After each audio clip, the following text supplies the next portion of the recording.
Okay, so this is the second of my statement videos. We just did the statement of comprehensive income. Talked about that the net income you're going to pull from your income statement wherever you have it in your project, and your unrealized gains on available for sale securities is the only OCI item that we have. So those numbers came off the working trial balance. Remember, your working trial balance, you're using the adjusted column. I'm using beginning numbers because my numbers are all before the project started, because your numbers are all different. Remember that how thing goes. All right, then we come to this total comprehensive income. So that's the other video. If you don't know what I'm talking about, go watch the other video that's titled Statement of Comprehensive Income. In this video, we're going to work on the Statement of Stockholders' Equity, which I have just abbreviated here to save myself some time. Okay, the Statement of Stockholders' Equity. So the Statement of Stockholders' Equity we mentioned in class at the beginning of Chapter 18. It basically takes this idea of the Statement of Retained Earnings that you are all familiar with, and it blows it up into a statement that includes each account from the balance sheet section of stockholders' equity. All right, so just to show that to you, if you were to look, I've got my balance sheet reprinted on this same page just so that I have it all in one place. Your balance sheet, I know, is on a different page of your project, which is great. But if you look right here, here's my common stock and my additional paid-in capital. Okay, so those are the items I have in the columns that are yellow. Here's my retained earnings. When we go back up to the statement, those are the that's the column I have marked in green. Here's the other comprehensive loss. This is the column that I have marked in the light blue. And then here are the costs, the treasury shares. This is the column that I have in this peachy brown color. And that is all of my, that takes care of all of my equity accounts in the balance sheet, right? So if you look back up, voila, there they are. Common stock, additional paid-in capital, retained earnings, accumulated other comprehensive loss, and the cost of shares in treasury, or my treasury stock. All right, so those are the columns I'm going to use for this statement, and then I'm going to add a column called total that's going to add up everything. Every row is going to add across, and then we're going to add the columns down and make sure everything balances on the statement. So what this statement is going to do is it's going to explain the changes in all of these accounts from the beginning of the year. That's why I say beginning balances to the end of the year. Okay, so you want to get the statement set up that as you finish out your project with assignment 6, is the last assignment you'll make entries for, that it's going to automatically update your statement, just like in the other projects. All right, so I'm going to pull these beginning balances. I need beginning balances, so I'm actually going to go to that sheet that said the prior year numbers, and I'm going to pull those numbers right out of that prior year balances that we have up till now not used. Okay, so I'm pulling the retained earnings number, and these are the January 1 numbers, not the March 31st numbers. Keep that in mind. I am going to pull in my accumulated loss number in, it's going to be a negative. I'm going to pull in the treasury shares. It's a negative because it's got a debit balance, right? Okay, remember we talked about this in Chapter 18. Common stock, additional paid-in capital, and retained earnings, those all have credit balances. Accumulated other comprehensive loss and cost of treasury shares, those have debit balances. Cost of treasury shares always has a debit balance. The accumulated other comprehensive item, it will be a positive or negative depending on whether it's accumulated gain or an accumulated loss. All right, so then I have my total that adds those up for me. All right, so now we're ready to start doing the roll forward, and I'm just going to do this in the order that it most likely to see it appear in the real world. Okay, so the first line is usually net income. Net income, you all told me this at the beginning of Chapter 18. that retained earnings is increased by net income. So I'm going to go out and pull the net income from my income statement. Yours will be on a separate page from this statement, most likely, to where you want to make sure that it's going to update and get your current net income based on all the entries that you've made. Okay, so there's your net income number. That's usually the right below the beginning balance is on a real statement. Now you can look at the real statement we looked at in class, and you have one also in Canvas that you can look at. You can see how that works. Okay, the second line is usually other comprehensive income.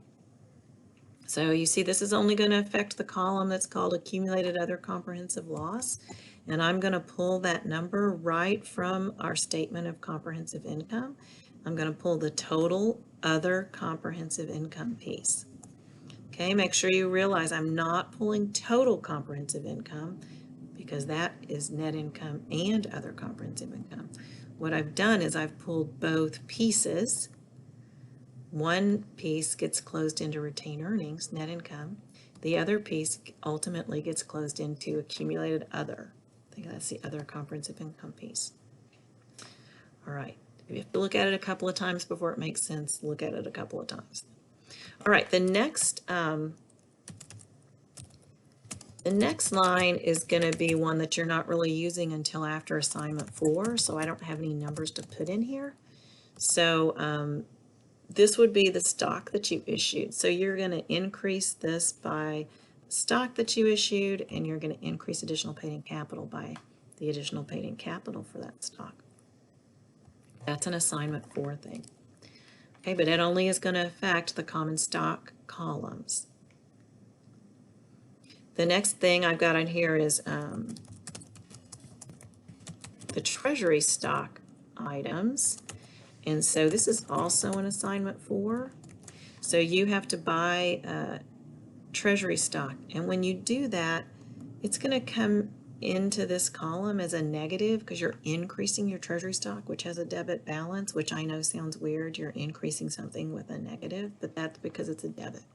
Okay, so you would say minus, and then you'd go to wherever your general journal or your general ledger, whichever is easier, and pull that number. All right, and then in project 4, you also have to reissue treasury stock. That is another assignment 4 entry. And so when you have those entries, you'd want to pick up the treasury stock that was reissued and put it into this column so that you're updating from the beginning of the year to the end of the year. Okay? All right. Now, actually, I'm going to move something.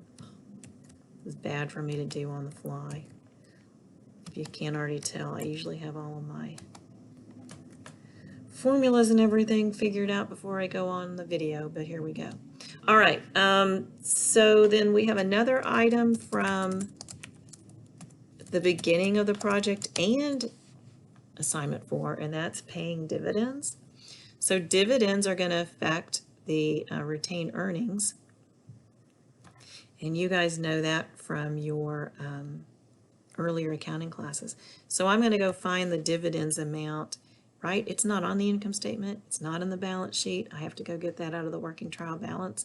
I'd have a balance sheet, an account for dividends, and I'm just going to pick up the balance. Your balance is going to be different than mine because you're paying dividends in assignment 4. Okay, so let's say this is a assignment 4 plus beginning of project. There you go. Hopefully that's clear enough. All right, and I gotta fix this goofy cell because I messed up things when I moved it.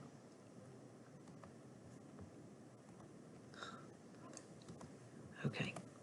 All right, so that takes care of dividends. Now I've got this item in the pink here.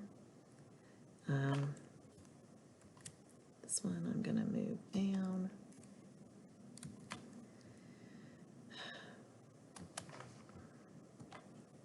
these items that I have marked in pink, I am going to post some information about this in assignment 5 and also in assignment 7. These are for things that happened in the first quarter that you did not make journal entries for, because we only started with the end of the first quarter. If you think with me, okay, your opening numbers in the project were as of the end of the first quarter. If there's anything that happened in these equity accounts between the beginning of the year and the end of the first quarter, we don't know those journal entries. Okay, so this isn't the one I want. Just a second. So the first one that I want, sorry. First one that we don't know, we don't have any detail about what happened. So you're going to just have to trust me, and I'm going to give you information about this entry, but it's not an entry you have to post, and I'll put that all over the assignment. Do not post this entry. It's already baked into your balance sheet numbers. But in order to get your numbers to balance, you just have to buy in with me that this is an entry that was made, okay? So there was an entry made in the first quarter. You're just going to pull those two pieces of information into your statement. You can type them in. That will be okay with me. I know I tell you usually don't do that. The rest of these numbers you're pulling from somewhere else. But these are fixes, if you will, because you and I, neither one of us have all the journal entries that happened in the first quarter. All right, the other one that happened in the first quarter that we need to include here is purchase of treasury stock. So the amount for the purchase of treasury stock was 115.6, and remember, when you purchase treasury stock, it comes in as a negative. So the other side of this would have been cash. The other side of this would have been cash. So for that reason, I'm going to post this in your assignment 5, so you remember it when you're preparing the statement, and also in assignment 7 when you're doing the statement of cash flows, so that you remember to update things for your statement of cash flows. Okay. So when you finish, now I've put everything that happened to an equity account should be in here. So if you have any other journal entries that I haven't included here, let's say that you did that first entry, you bought equipment in exchange for equity. Maybe that's what you did when you first did that non-cash acquisition. Well, then you'd need to include that additional equity here in the common stock and additional paid-in capital columns, okay? Because when we're finished, we want to make sure that our ending balances match what's on our balance sheet. So let's see how we did here. All right, so see that they all balance. 107.9 in the common stock column. Yes, that balances. That makes me very happy. Because like you, I'm an accountant at heart, and it makes me happy when things balance. My additional paid-in capital, that matches. I see that. I can see that retained earnings matches as well. So that one matches. Accumulated other comprehensive loss. Look, it matches too. It's 85.7. All good. All good. And treasury stock matched as well. So let me just make that look nice. Finish it off. All of those numbers match. So now if your numbers don't match, that means you have not included everything you need to include here. Okay, so that is how you prepare a statement of shareholders' equity. We talked about in class the statement of shareholders' equity basically captures all of the things that happened in your equity accounts over the period. All right, and we talked a little bit about how you should be able to look at a statement of shareholders' equity when you take your exam. And maybe you want to think of it as forensic accounting. You could figure out some journal entries based on those things that happened, like this one. you know that must have been an entry to issue common stock. So, what did that entry look like? You credited common stock and you credited additional paid-in capital. The debit, you don't really know from just this table. A lot of times the statement would may tell you that, kind of infer what the other side of the entry was. So there you go. That is the statement of shareholders' equity.